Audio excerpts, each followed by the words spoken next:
കുടുംബ ബന്ധത്തിൽ നമ്മളെ ഇന്നത്തെ നിലപാടെന്താ? മുഖത്തോട് മുഖം നോക്കാത്തവര്, സലാം പറയാത്തവര്, പറഞ്ഞ സലാം മടക്കാത്തവര്, ക്ഷണിക്കാത്തവര്, ക്ഷണം സ്വീകരിക്കാത്തവര്, ഓണ്ടെ ഞാൻ ഇല്ലാന്ന് വാശി പറയുന്നവര്, ഞാൻ വരണേ ഇന്ന ആൾക്കാരൊന്നും എന്നോട് മിണ്ടരുതെന്ന് പക പറയുന്നവര്, ഈ കൂട്ടത്തിലൂലെ പലരും പലരുമായിട്ട് തെറ്റി നടക്കുന്നവര്, മോളെ കെട്ടിയ വീട്ടുകാരോട്, മോൻ കെട്ടിയ വീട്ടുകാരോട്, വേലിക്കപ്പുറത്തുള്ളവനോട്, മഹല്ലുകാരനോട്, നാട്ടുകാരനോട് എന്തേ പണങ്ങാനുള്ള കാരണം?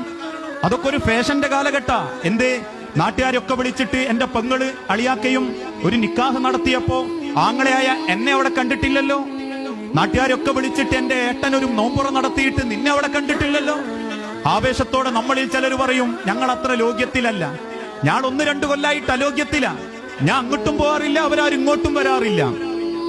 അവസാനം പരസ്പരം വീറും വാശിയും കാണിച്ച് മരിക്കും. മരിക്കുന്നത് വരെ ചിലര് ചെല്ലൂല, ഒന്ന് കയറി ചെന്ന് സലാം പറയൂല, ഒന്ന് പൊരുത്തം വാങ്ങൂല. അവസാനം മരിച്ചെന്ന് കാണുമ്പോൾ ചിലര് ചെല്ലും. പിന്നെ പൊരുത്തം വാങ്ങാനൊന്നുമില്ലല്ലോ. ആ പൊരുത്തം അള്ളാഹ് ആഗ്രഹിച്ചിട്ടുമില്ല, ചെല്ലാൻ അള്ളാഹ് പറഞ്ഞിട്ടുമില്ല. അവസാനം മരിച്ച വാപ്പാന്റെ മയ്യത്തുമായി പള്ളിയിലെത്തുമ്പോ പള്ളിയുടെ ഒന്നാമത്തെ സെഫിൽ വെക്കുന്ന വാപ്പാന്റെ ഉമ്മാന്റെ മയ്യത്തിന്റെ തലക്കും ഭാഗത്തുനിന്നോ മധ്യഭാഗത്തുനിന്നോ ഇതുപോലത്തെ ഒരു മൈക്ക് കൈമ കിട്ടുമ്പോൾ ചില മക്കള് കാണാൻ കണ്ണു നിറഞ്ഞ് നെഞ്ചു പൊട്ടിയിട്ടൊരു ബേജാറ്. എന്റെ വാപ്പ, എന്റെ ഉമ്മ ജീവിച്ചിരിക്കുന്ന കാലത്ത് വാക്കുകൊണ്ടോ പ്രവൃത്തിയോണ്ടോ ആരോടെങ്കിലും എന്തെങ്കിലും പറ്റിപ്പോയിട്ടുണ്ട്, പൊരുത്തപ്പെട്ടു കൊടുക്കണം എന്ന് ചോദിക്കാൻ ആരാ മുസ്ലിം സമുദായമെ പഠിപ്പിച്ചേ? ഇസ്ലാമിക ലോകത്ത് അങ്ങനെ ഒരു ചരിത്രമല്ല. അള്ളാന്റെ തിരുദൂതൻ ഒരു മയ്യത്ത് കൊണ്ടുവച്ച ഒരു ചോദ്യം ചോദിച്ചിട്ടുള്ളൂ, ഈ മയ്യത്തിന് കടണ്ടോ? ആരെങ്കിലും കടം ഏറ്റെടുത്താൽ മാത്രം റസൂൽ നിസ്കരിക്കും, അല്ലെങ്കിൽ നിങ്ങൾ നിസ്കരിച്ചോന്നും പറഞ്ഞിട്ടിറങ്ങും. അതല്ലാതെ മരിച്ച വാപ്പാക്ക് വേണ്ടി പൊരുത്തം വാങ്ങാൻ മക്കളെ ഏൽപ്പിച്ചിട്ടില്ല. മരിച്ചടക്കുന്ന വാപ്പാന്റെ പോരിശ കാണിക്കാൻ വേണ്ടിയിട്ട് മരിച്ച വാപ്പാക്ക് വേണ്ടി 10 ചാക്ക് അരി വാരാനും അള്ള പറഞ്ഞിട്ടില്ല.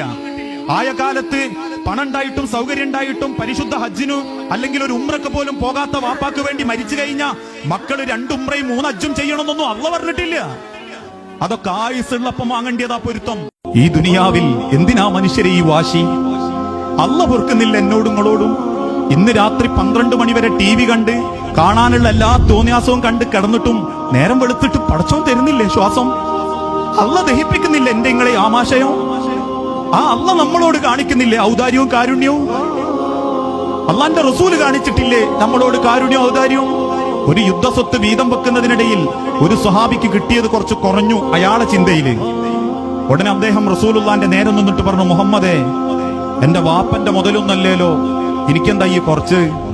വാപ്പാനെ സമൂഹത്തിന്റെ മുൻപിൽ ആക്ഷേപിച്ചപ്പോ ഏതൊരാളെയും രക്തം തെറിക്കും, ഏതൊരാളുടെയും ചൂടുപിടിക്കും. അള്ളാന്റെ തിരുദൂതൻ പുഞ്ചിരിയോടെ തിരിച്ചു പറഞ്ഞു, സഹോദരാ, നിന്റെ വാപ്പന്റേതായിരുന്നെങ്കിൽ നീ ആഗ്രഹിക്കുന്നത് നിനക്ക് ഞാൻ തരികയായിരുന്നു. ആ അള്ളാഹ്